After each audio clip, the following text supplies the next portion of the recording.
We make a signing. History continues to change, and we go on a 15-game unbeaten run.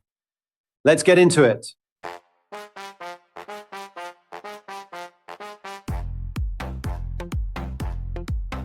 As you saw last episode, I left you with a brilliant season opener, an away win at Anfield, beating Liverpool 2-1. We continued that form with wins against Stoke City, winning 3-0, with goals from Theo Walcott, a Santi Cazorla penalty, and Olivier Giroud, and beating Newcastle United 3-1, thanks to a Mesut Ozil brace, with Theo Walcott rounding it off.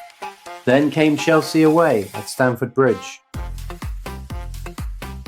Can we get retribution for the Community Shield loss? Well, we took the lead just after kicking off the second half, with play starting from the back, progressing it forward with Sanchez on the left wing, moving it into midfield, where Ozil and Giroud link up, with Ozil sliding it in for Olivier Giroud, who smashes it home. Unfortunately, the lead only lasted 13 minutes. Chelsea playing it around, probing, before Cesc Fabregas found Willian, who in space runs through to score the equaliser. The game finishes a draw, 1-1. At least it wasn't a loss.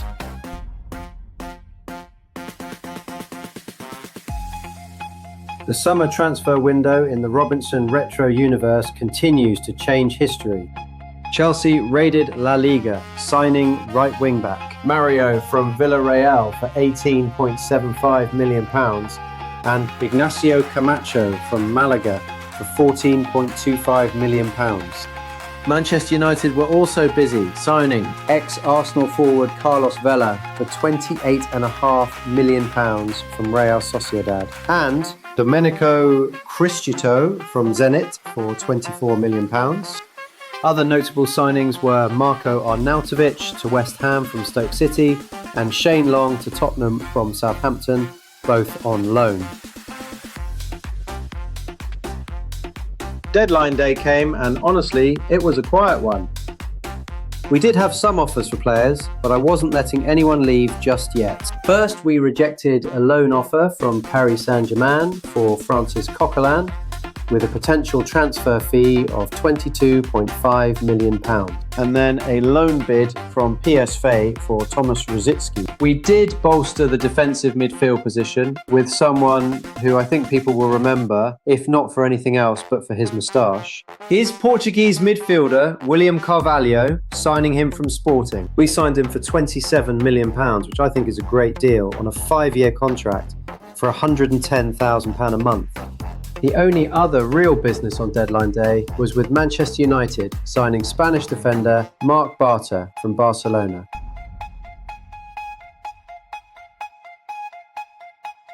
I need to talk about this because this result still hurts. We went to Goodison Park. We had 26 shots, 13 on target. Expected goals, 2.21. We had 55% possession.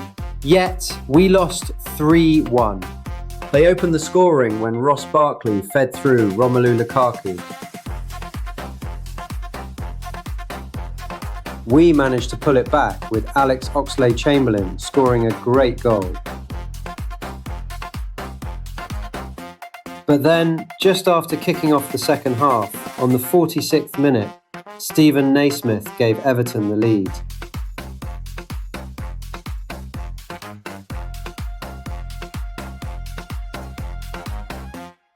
Intercepting a poor pass, running into the box and putting it away.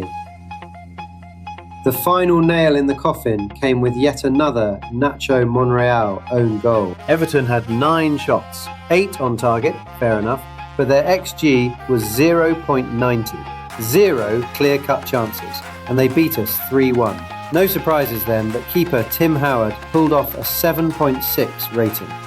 Football Manager does this to you, doesn't it?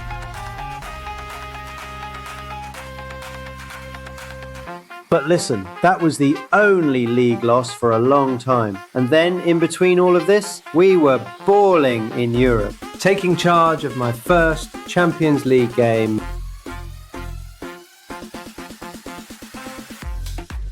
Beating Basel 4-0. but we had to wait until the 78th minute, but then goals didn't stop.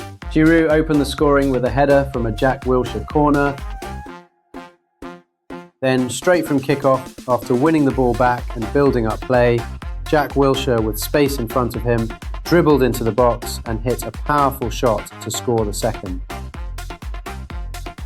And then again, straight from kickoff, after winning the ball back, Mikel Arteta scored a beautiful curled shot from just inside the area.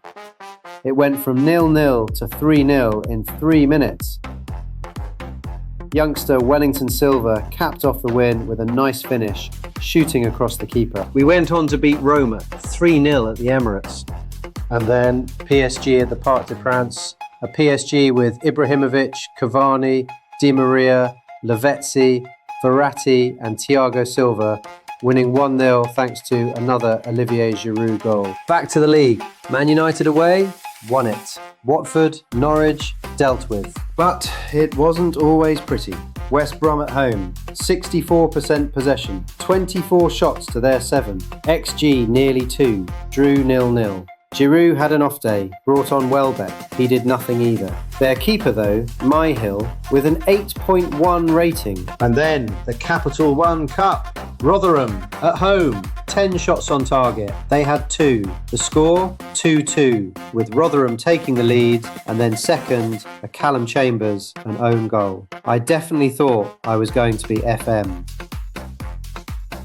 It went to penalties against Rotherham. We got through, don't worry, but still. Our only loss in 3 months was against Roma at the Stadio Olimpico in the Champions League group phase at the end of October, with goals from Mo Salah. I wonder where he ends up.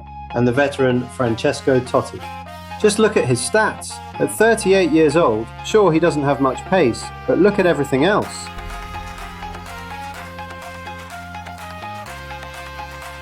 After that defeat, we went on a 15-game unbeaten run in all competitions, winning 13 of them. November saw us beat Swansea in the league, Fulham in the Capital One Cup 4th round, Aston Villa in the league, but disappointingly drawing 0-0 with Basel in the Champions League. North London is still red, beating Spurs 1-0 thanks to an Olivier Giroud goal. December rolled around and we opened the month with a 2-1 win in the Champions League, doing the double over PSG, topping Group D on 13 points. Surprisingly, Roma only had 3 points, and that was their win over us. We went on to beat Bournemouth, managed by Eddie Howe, drew with Palace, beat Leicester City away 5-2 with goals from Ozil, Oxlade-Chamberlain, Alexis Sanchez, Walcott and Giroud, beat West Ham 3-0, then a home 0-0 draw with Man City, and then on Boxing Day, in the cold and snow of Tyneside, we beat Newcastle 1-0. We finished the year with another victory over Jurgen Klopp, beating Liverpool at the Emirates 2-1. He mustn't like me much.